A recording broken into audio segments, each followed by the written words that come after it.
and watch. So welcome everyone to our Patient and Family Partnership Hub. If you all can see my screen here right next to me, I'm going to go ahead and get started.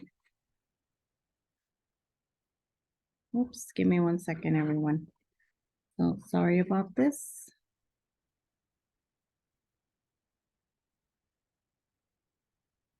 All right, here we go.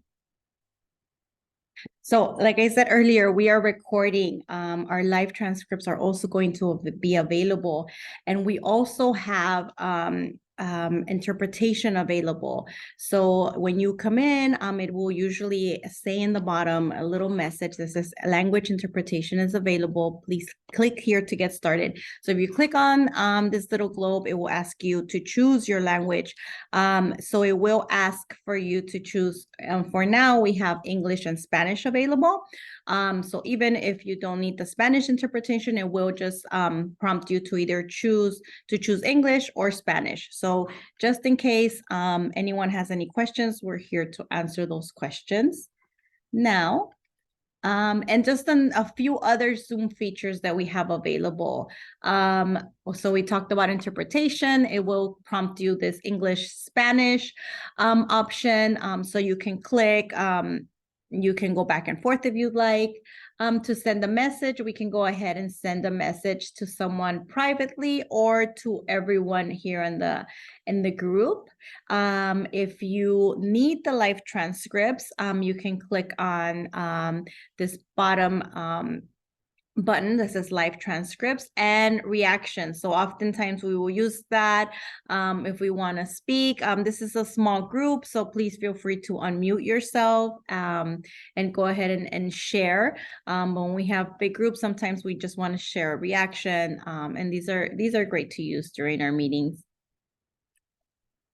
So welcome everyone. Today we are going to have some introductions, but our main topic today is going to be the HPDP listening session that will be taking place today. And I will go ahead and introduce Myra, and then we'll talk a little bit more before we get started with asking everyone a few questions. So we are going ahead. I'm going to go ahead and pass it on to Mike now. Thank you, Lucero. Good morning, everyone. Again, welcome to our Patient and Family Partnership Hub Community Conversation.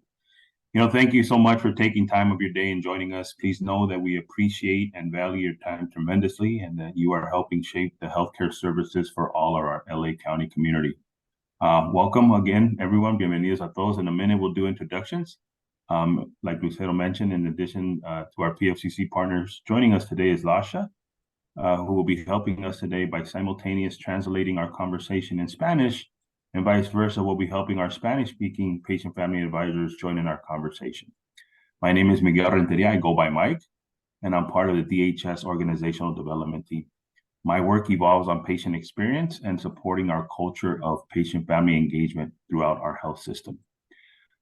Here what you're seeing is an overview of our vision, mission, and goals.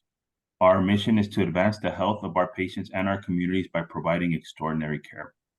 Our goals range from transforming our system to provide cost-effective care of the whole patient across the continuum, optimize clinical quality and patient experience, to have a high-performing workforce, and ensure financial viability in support of our vision. Today, we're moving towards our mission by advancing on our strategic goal of providing high-quality care and patient experience through engaging your voice to help us in our work. Your voice, your views, and insights are incredibly important to our work. So thank you again for taking time off your day and joining us here this morning. We are looking forward to having a rich conversation. And with that, I will pass it back over to Lucero. Thank you so much, Mike. And we will continue just sharing a little bit more about PFCC partners. Our mission is to center the inclusive human experience of health, reinvent through radical collaboration, be a catalyst for system transformation. The vision is a healthcare system transformed, one that works with people and through communities as a partner in their well-being. Our values include equity, inclusion, diversity, collaboration, and being solution-focused. And with that, I will move on to our round robin introductions. So I will go around and just, ask, if you can just say your name, where you're calling from. And since we just had our Thanksgiving holiday, it would be great if you shared the best thing you ate this Thanksgiving. I will go ahead and get started. My name is Lucero Cuevas. I am calling in from Long Beach, California. And the best thing I ate for Thanksgiving, I will say it would be turkey. This was the first Thanksgiving that we had a delicious turkey. We usually mess up the turkey one way or another.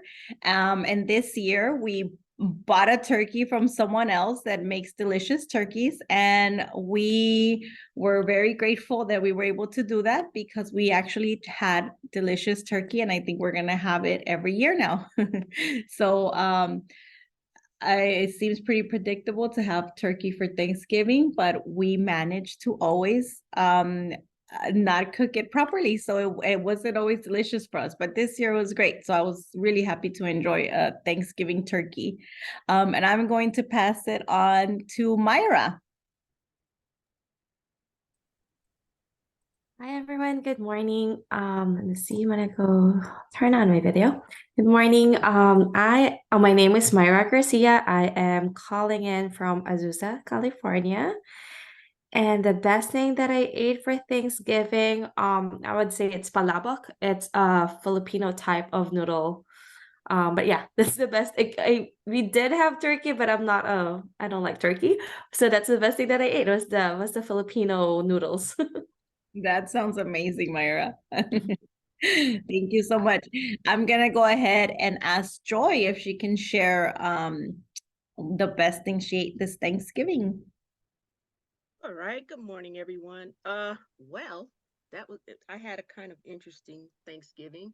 Some wires got crossed and we ended up with two hams, no turkey because someone burnt the turkey, and they forgot the cranberry sauce. I'm a big cranberry sauce person, and to me, it's just not Thanksgiving without the cranberry. Now, I like the other stuff too, but I just love the cranberry. So, yeah. I mean, it was good. Other than that, but it was just kind of interesting how all these things happen. Right. You know? You had two hams and no turkey. Right? No cranberry sauce. Cranberry sauce. I will be honest, Joy, I also forgot the cranberry sauce. And by the time I went out to look for it, it was all gone. See? So we ended up having cranberry sauce on Friday to make up for it. Oh, well, thank you. Was the ham delicious? Was that Oh, good? yes. And Okay. the mac and cheese and the green bean, it was all great. Oh, delicious. That Yeah. sounds awesome. That sounds amazing. Thank you, Joy, for sharing. I'm gonna go with Mike. Hi everyone. The best thing I ate for Thanksgiving, so we smoked the ham and the next day for leftovers I made like a ham lentil soup, which was very good. I think it was a little bit cold too over the weekend here, and so it was really good. Yeah, a ham lentil soup. That sounds delicious. That sounds really, really yummy after the Thanksgiving meal to have a nice comforting soup. Awesome, Mike. And I'm gonna pass it on to Lindsay now. Hi, everybody. That soup sounds amazing. So if you want to share the recipe, Mike would gladly take it. I'm Lindsay Alley. I'm calling in from Sacramento, California, up north. And I think the best thing that I ate for Thanksgiving was the turkey too. My father-in-law smoked a spatchcock, so laid it all flat and then smoked the turkey. And it was one of the juiciest turkeys that I've ever had because they can be dry a lot, Lucero, like we were talking about. Yeah. It was so good, and we had lots of leftovers. So yeah, good stuff. We're a Christmas ham family, so I'm looking forward to Christmas when we can have our ham. That's my favorite.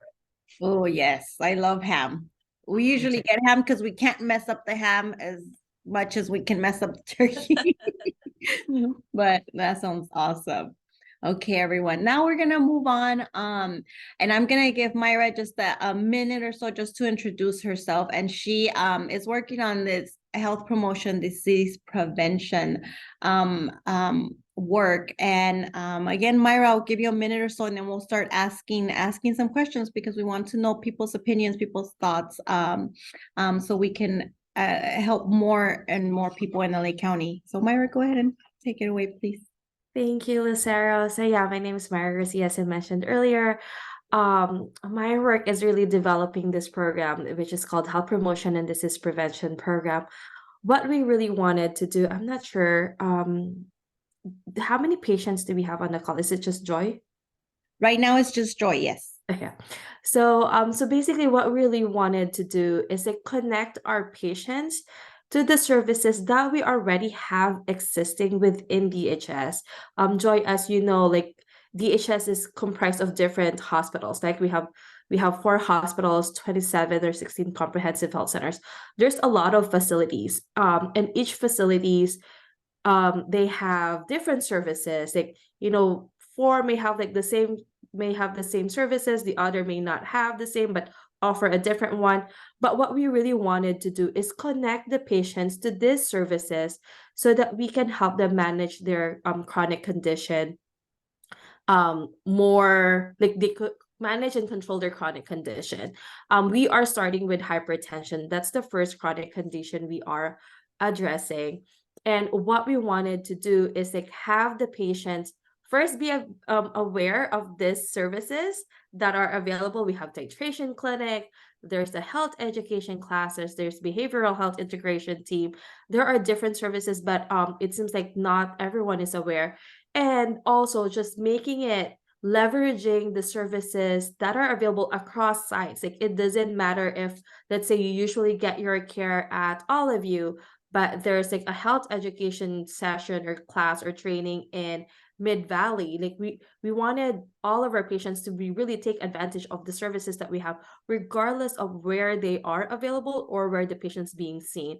And really what we wanted to do is empower the patients and be more involved in taking care of their condition, while still collaborating with the nurses, with the doctors, and with the healthcare team, really. So that's like the very brief summary of what we are trying to do with HPDP.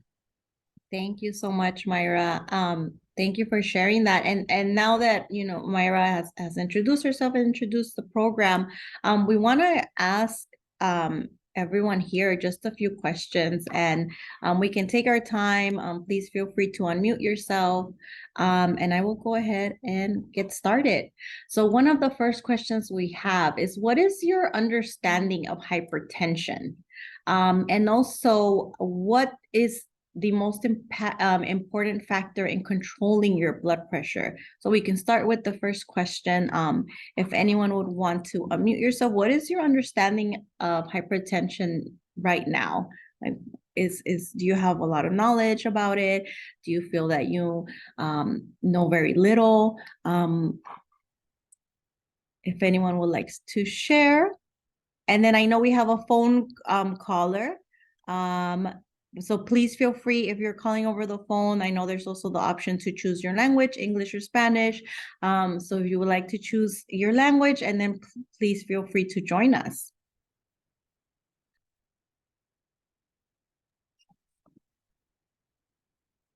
Well, my understanding of hypertension means that your heart is working harder to supply your body with blood.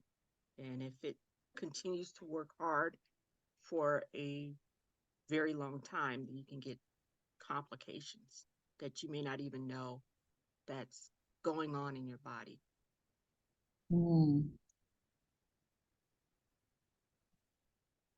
Thank you so much, Joy. And our phone caller, is there, would you like to share? My name is Michelle. Calling from Los Angeles. And thank you for sharing to the last lady, because I didn't know that.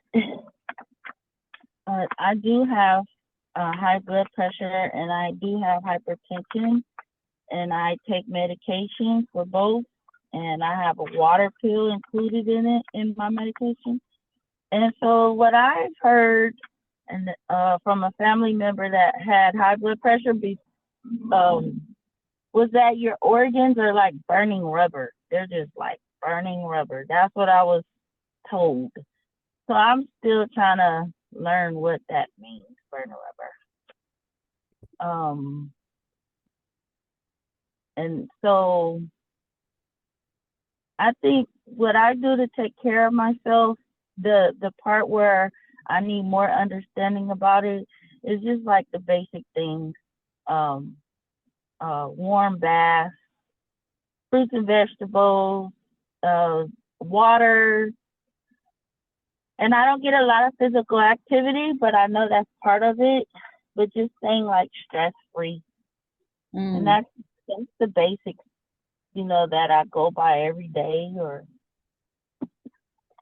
And I'm just trying to find out as much as I can, because I don't think I can say, yeah, I know a lot about it, because that's what I put on the survey.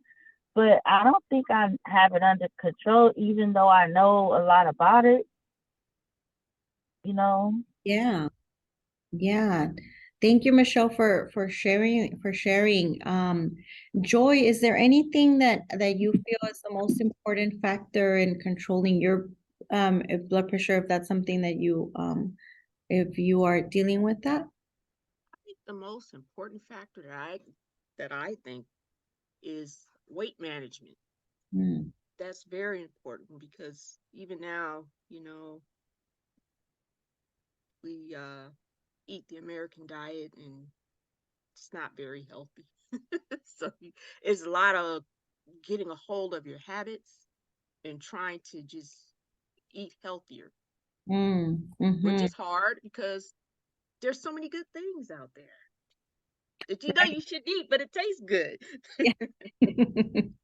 Yes, yes. So definitely, you mentioned the diet and what we're eating on a daily basis, and Michelle mentioned the medication and other things that she has heard from those around her.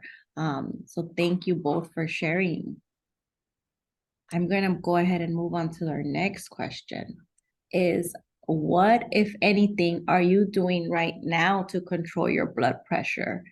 And what do you think has been the biggest impact for you in managing your blood pressure at the moment? So is there anything specific that you're doing? I know, Michelle, you mentioned your medication, and you mentioned working on, what we're eating. Is there anything that you think is kind of working in managing your blood pressure? Can I speak? This is Michelle. Okay, so when I go to the doctor, I find myself always complaining because I have weight issues, and I can't grab control of it. I wish I can, but I keep finding myself complaining about like food, what to eat. Yeah, I know how to eat a carrot. I know how to eat an apple, whatever. But that's why they have dietitians and nutritionists to make sure you're doing it right. So that's the part where I need help. The exercise part, I think I need help with that. Yeah, I know how to stretch, but it's something that's not working. And so I have issues with my doctor's office because I'm like, what is it that's not working? Why is it not working? And when you say not working, is it the plan that you're on that's not working? Is it what do you think is not working for you? So there's two answers. there is no plan, and then my own personal plan works. So I go on a healthy eating binge where I lost 30 pounds within 2 months, but I'm scared. I don't know if I'm doing, yeah, it's right on the surface, but I don't know if it's healthy. I don't know if I'm making it better long term or worse long term. So then I stopped. Okay. So Yeah. basically you didn't have maybe that check-in where, maybe you're checking in with the doctor and talking about, this is the plan that I developed for myself, and this is what has been working for me, but I'm not sure if I should continue. I'm not sure if I should keep going. So there wasn't that check. Right. Yeah. A professional manager besides myself. Like, I know what's going on with my body, but I still need to be sure. Right. So that it's yeah, definitely that management, right? That help with just checking in to make sure you're on the right path. Yeah, I went on a fish diet and I ate a bunch of fish. And then when I wasn't eating fish, I was eating salads. It worked. I lost 30 pounds really fast. And then I have back pain, so I don't do a lot of cardio exercises like running, or I just do what I can. And so it worked. But at the same time, after I was happy and I finished and I'm like happy, I'm like, wait, I still have high blood pressure. It's off the chain when I check in with the doctor. When you get your blood pressure checked when you first go to the doctor, it's still high. It's still off the chain. Those first 2 minutes of me walking into the office, because until I sit down and calm down, and then the blood pressure goes down. So that always happens.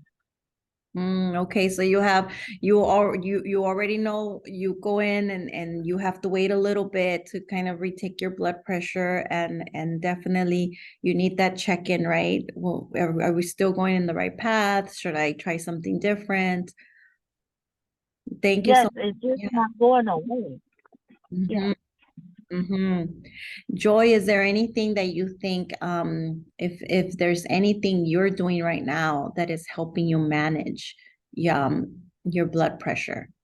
Well, right now, I'm, exercising and everything, but the thing is continuing it because, life happens Yes. and, you have stressful events, or you have a lot of work, and then you kind of put it to the side, and before you know it, it's 2 months since you exercised. So for me, it's like kind of managing my time so that I'm exercising every day or most days, no matter what.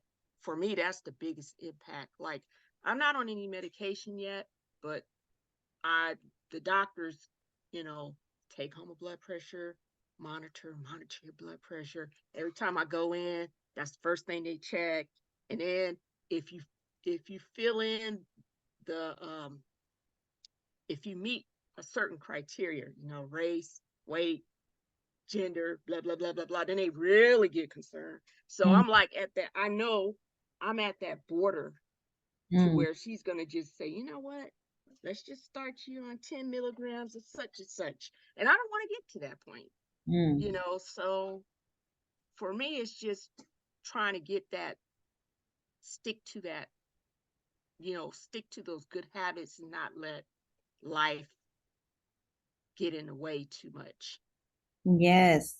Thank you, Joy. Yeah, it seems like for you, it's more of that exercise and that being active is kind of like the biggest factor for you right now to not reach the next level. So it seems like that's what is working for you right now, which is, Yeah, yeah. I think exercise works for me, and and diet works because I know what I need to eat. It's just you know, for me, exercising is easier because I'll get up and exercise. But as far as the food, the cravings, you know, because if you grew up eating stuff that you shouldn't have been eating, now you're told you can't have it anymore, or you Yeah. should cut back. It's hard. Yes, You know? yeah. Yeah, definitely. Well, thank you. Thank you all for sharing a little bit about what you're doing at the moment. I'm gonna go ahead and go on to the next questions that we have. Is what would patients like their clinic to do to help manage blood pressure? So I know, Michelle, you mentioned a little bit about your experience at your clinic. Is there anything that um you would like your clinic to do to help you a little bit more? Yes. I wish, this is a wish list. I wish they offer, even if it's once a month, just a class with the knowledge, but it's like an active class. I know they have LA Care CRC centers where they have exercise groups and things like that. But that's not what I'm saying. I'm saying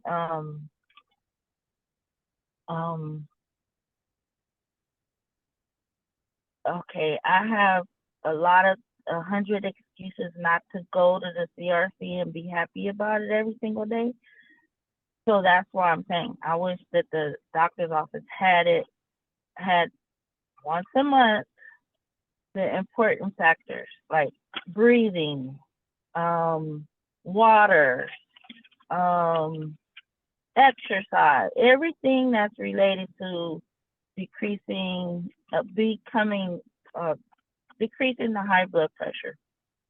Okay, So so yeah, some more information in your clinic, right? Some more yeah, like the classes or check-ins, right?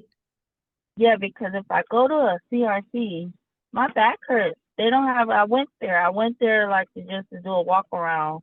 They didn't have no chairs in the room or even in the lobby area to just sit. Well, they had chairs in a waiting area. What I mean is to participate. Okay, yeah, this is right for me. Here's my spot in this space.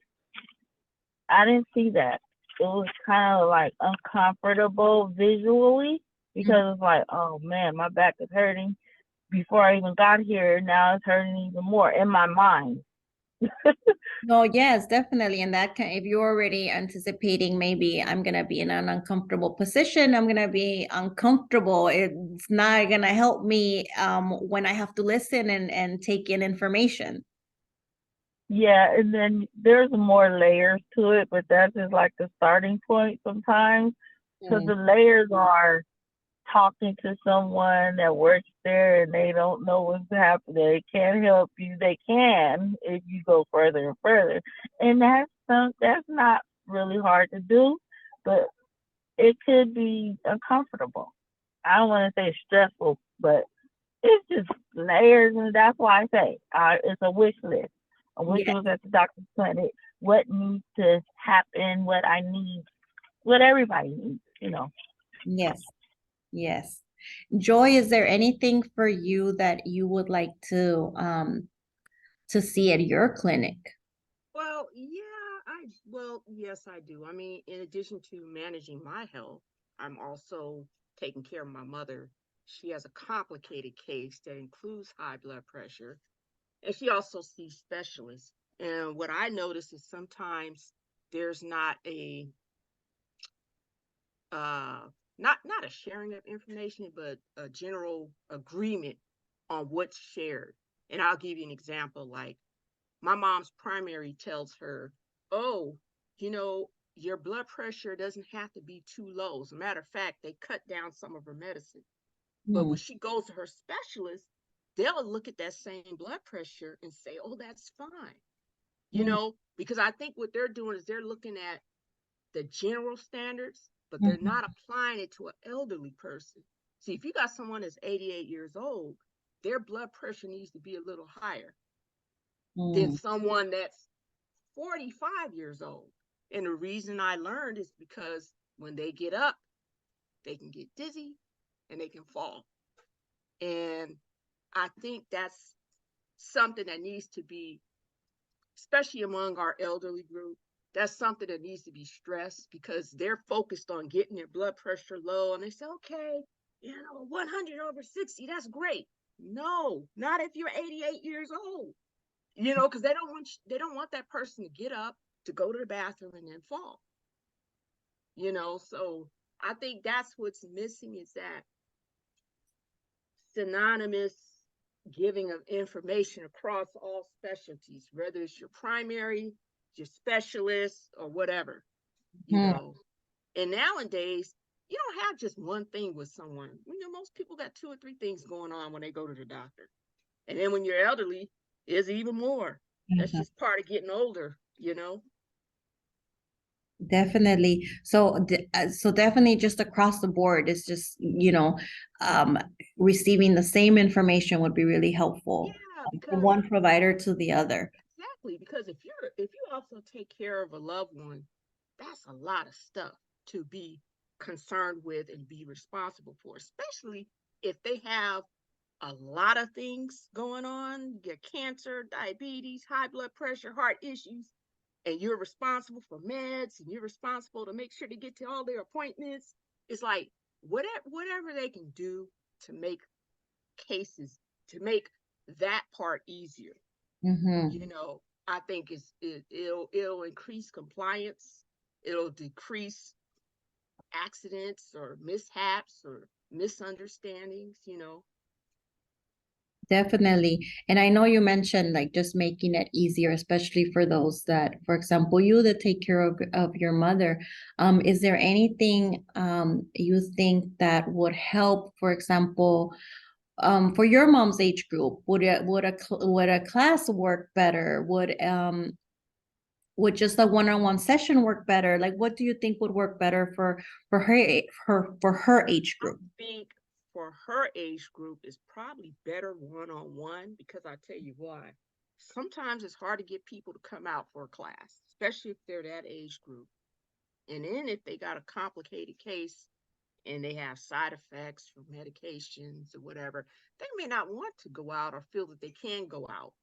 They'll make it to the appointments that they need to make too, but to go to anything extra, they'll say, I want to, but I can't. So I think it's up to when they get to their regular appointments to cover it then, and then maybe have a case manager if they have one, or maybe someone to follow up to see how they're doing and stuff like that. Okay. Yeah, definitely. Thank you so much, Joy, for sharing that. Because it is true. We have different age groups and different needs within the different age groups. So thank you so much, Joy, for sharing that. And I'm gonna go ahead and move on, if it's okay, to the next questions. What is the most effective way to communicate with you? Is it by phone, by call, by email, letter? I know you just mentioned, Joy, an in-person appointment. What about a virtual one? Would that work for her age group? Is there, Joy, would you like to share, since I just kind of Okay, sure. Well, see, again, virtual appointment, it depends. When you're speaking about the elderly population, depends on how well they're receiving technology. If they're not techie, it's not gonna work. Right. I'm telling you, some of them don't even have cell phones. My mother doesn't have a cell phone. So the best thing, like I said, in her case, would be in person and phone. But again, you got to take it case by case. If you got someone, because you have some elderly people, they have cell phones, they're doing FaceTime and all that stuff. If they can do it, that's just an extra layer of making it convenient to keep up with the client or patient, and to make sure that they're complying. So whatever works for that person, it's great. Yeah. Now, you, Joy, that you are a caretaker as well, what would work best for you to communicate with you? I know that for you take care of your mom, and an in-person appointment would help her more, but what would help you for your appointments, or to, you know, communicate more information about blood pressure or Oh, well, let's see. You know what? It doesn't matter to me. Whatever. I could do all of them. you So, I know, mean, yeah, I mean, when I'm in person, she gets on me about stuff. And then when I get a phone call, the nurse gets on me about stuff. And I get an email. So that's, I you're can do all of flexible. them. Yeah, you can do all of them. Okay, great. I appreciate the reminders. I appreciate because I even get letters too. Like, you have a reminder for certain types of exams that you Yes. need every so often. So, I mean, I appreciate the letters, emails, because that helps me to keep on track with what needs to be done for myself. Because, like I said, sometimes you're so busy doing everything else, you can forget. So, I mean, Definitely. I don't mind it, but I think it's all good for me. Okay, great. What about for you, Michelle? What is the best way to communicate with you?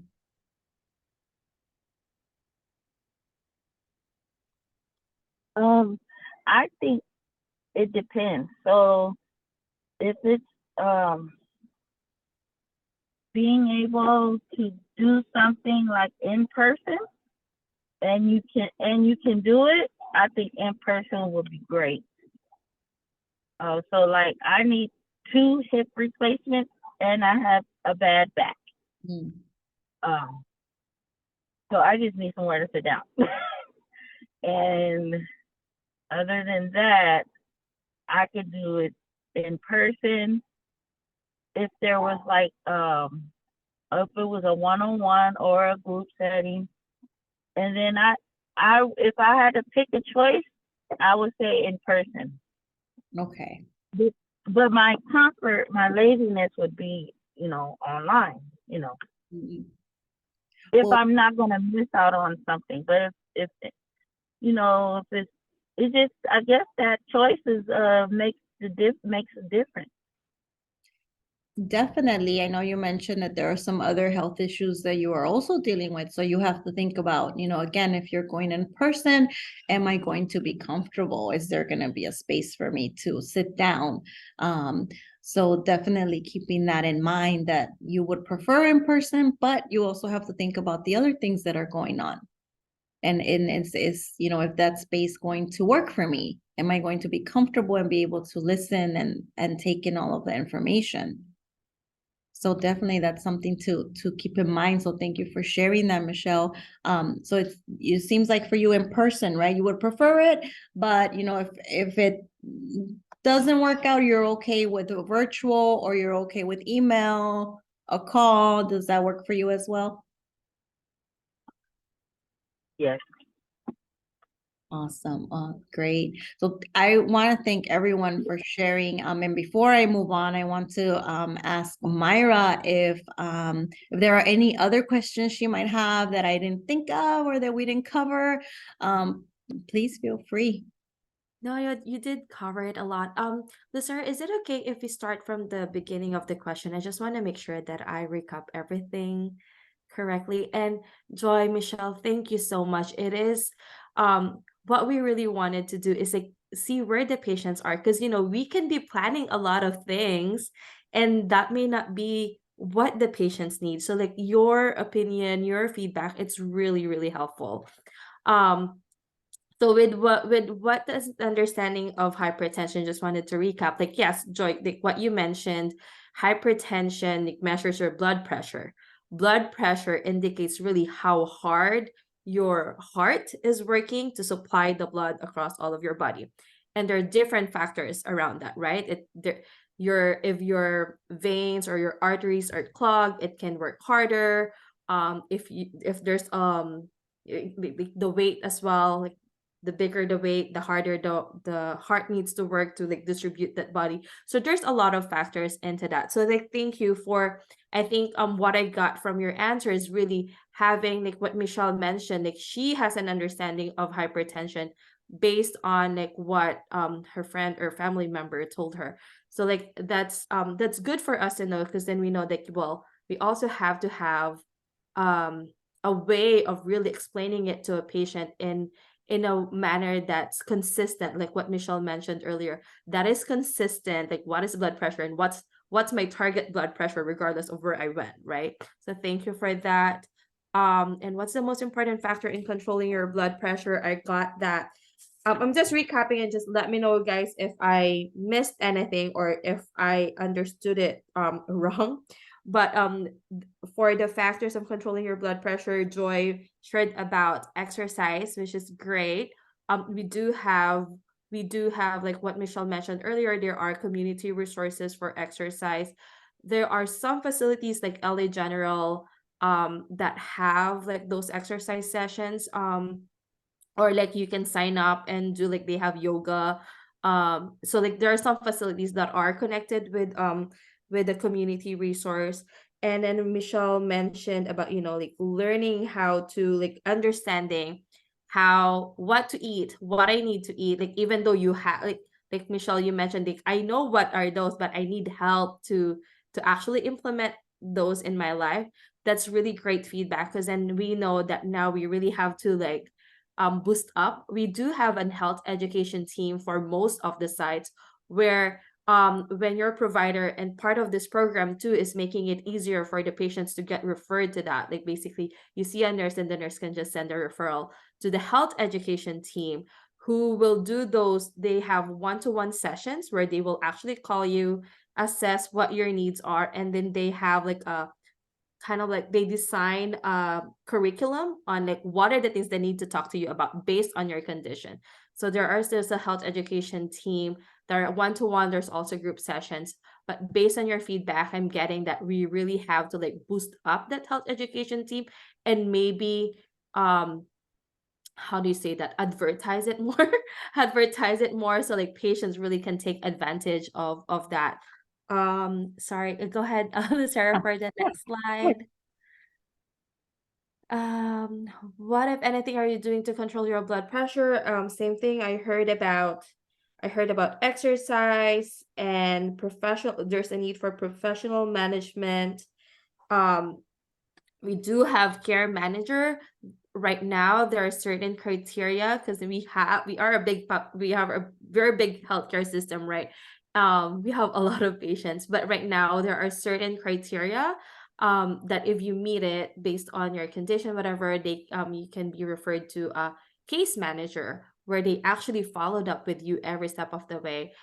Again, part of the HPDP program is like you get scheduled with a nurse visit. The nurse visit check your blood pressure, and they ask questions for you, and then based on your answer, then they refer you to those services. So like again, depending on your situation, they may be able to refer you for case management, or care management. And the biggest impact of managing blood pressure, I think I get the same one, like offering class, like Michelle mentioned, offering the class in the facility, in more so than going to the community. I mean, we have that resource, but I hear you, Michelle, like making sure that it's also conducive for patients that may have like different things going on with them. Like for example, in your case, you have your back pain. Joy, I hear you for your mom, you know, making it accessible, making it is easier, because then I get you, like, you know, it's easier. Like if it's a doctor's appointment, we know that the elderly, of course, they will make it, they will try to do it. But if you put something extra into it, like let's say an exercise class or a health education class, they may not necessarily be, you know, it's an additional thing. So thank you for that feedback. I get that it may be like incorporating that into their visit, or maybe like if they're already going to the doctor, scheduling it at the same day, maybe like a back-to-back visit. So thank you for that feedback. And next slide. And then the recommendations, the wish list, I got you. I list them down. I hear about the lack of coordination or like consistency between providers. I'll definitely bring that back to making sure that, you know, regardless of where the patient went, the information or the instruction should be consistent, because then if we go to a different doctor with different instruction, it can be confusing. It's easier to just like tap out and say, well, I'm not going to do anything because I'm not sure which one to do. So thank you for that information. I'll definitely bring that back. And you know, making it easier for the caregivers to manage the condition of their loved ones so that they're helping. I mean, I think it goes both, right, for caregivers and the patient, so that we can really have that compliance. And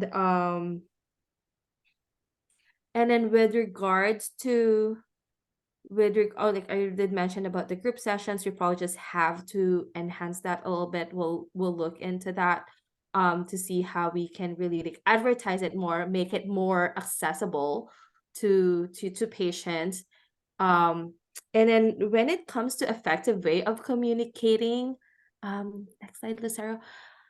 The other question that I have, it actually came in one of my meetings this week. So aside from like the appointment itself, right? Like we know that there's the in person, which it's actually nice to hear that, you know, patients, like you guys would rather like be in person to have that interaction with your provider. But aside like from the appointment perspective, just wanted to know, what about just the communication part? Like when there are new information or when you're due onto something. I know, Joy, you did say that you appreciate those reminder text messages for an appointment, for example, if you're due to something. We're doing a lot of that right now, a lot. But I'm just curious to know how much when it becomes too much, because then that's kind of like one of the things that we are concerned about. Like we are doing a lot of texting campaign, a lot of calling. You're due for your flu shot, you're due for your COVID vaccine, you're due for your pap smear. And it, you know, it can be back to back. I just wanted to know, like, what are your thoughts on that? Like, when is too much, or is that like, you know, as long as it's pertaining to me, I'm okay, I'll receive it, I'll get it? Or is there like a point where well, maybe just send me a text once a week of all of the things that I need, instead of like one text every day of like different things? Just wanted to hear that. Joy or Michelle?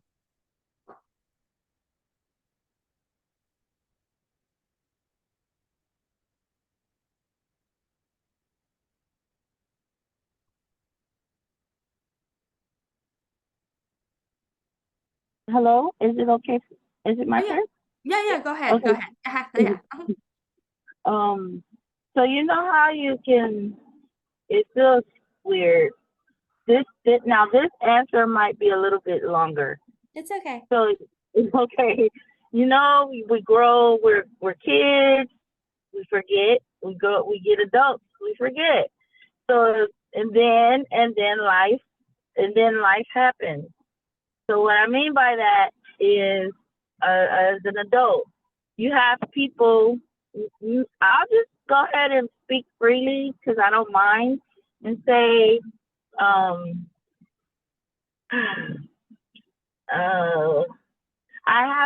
use an example. People have bad health because of bad health lifestyle, right? Maybe it's eating too much and being overweight. Maybe it's using drugs and then you have organ problems. Whatever the case may be. What I'm trying to say is, thoughtfully or mentally, however you want to say it, they forget to drink water. They haven't been drinking water. They forget to get sleep. Whatever. I'm just trying to kind of like make a point to where people need help at because they forgot or they doing something else in life for a long time. And that's kind of like, I think that's enough to be said to make my point. And then, so with the text messaging, and then the question was like, how much reminder, what, or not how much reminder, but what do you need to help? So I think all of the above is helpful, but I think just like you said, more advertising.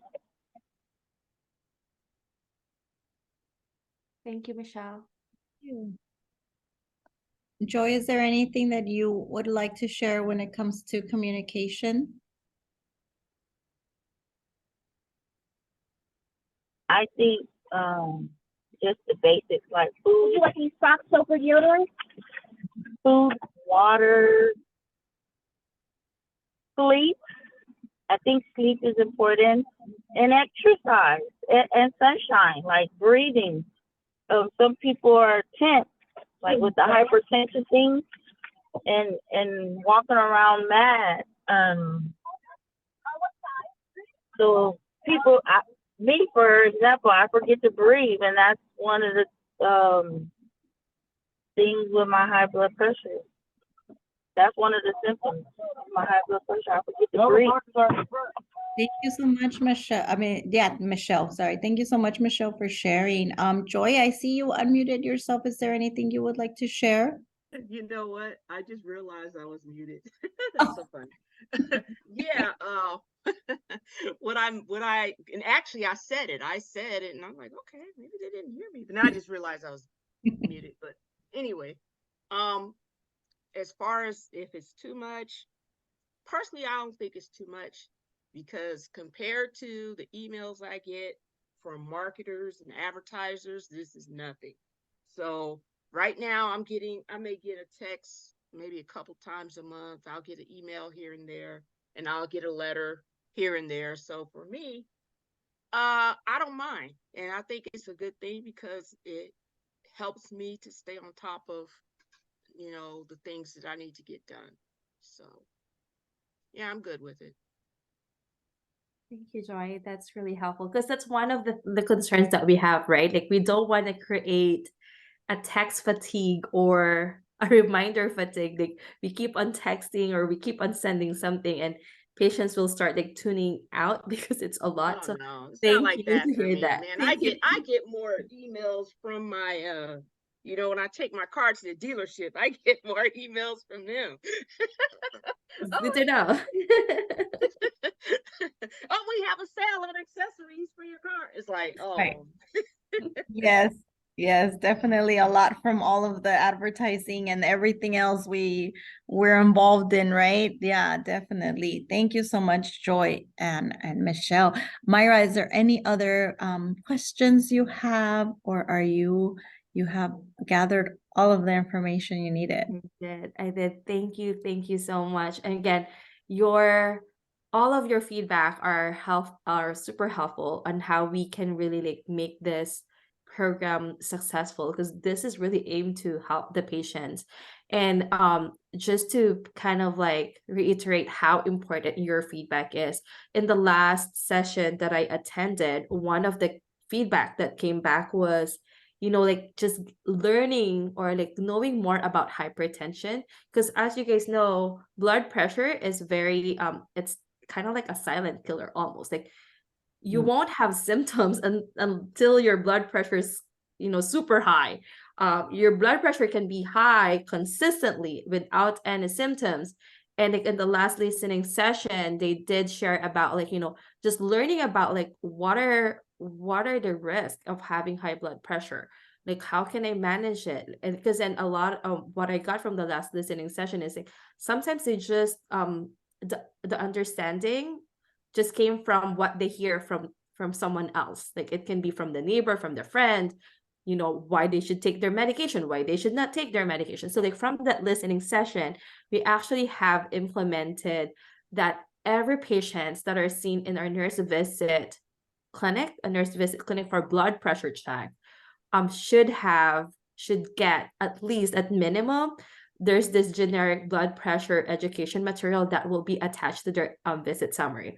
So we have implemented that I think last month, and it's been a great feedback, because then now patients have something to refer to, and we're getting that feedback. Oh, that's what it means. Oh, so like it's good. Like, from this feedback sessions that you guys are, I'm gonna take it on, and like see how we can implement it, because then your opinion, your feedback, you may think that it's simple, like you said it's going to be too long. It's okay that it's long, because it's not only going to be helpful to you, but it's going to be helpful to the rest of our patient population. So like I am very, very appreciative, and thank you so much for carving that time to help us make this program really tailored to the needs of the patient. So thank you so much. Yes, thank you. And thank you, Myra, for bringing this to this community. Because I think it's obviously, you know, this community feels that it's important, and we want to make sure that we you know, the voices are heard, and everyone is able to share. So I want to thank Joy and Michelle as well. I am going to go ahead and just let everyone know, since I am mindful of, I can see our time.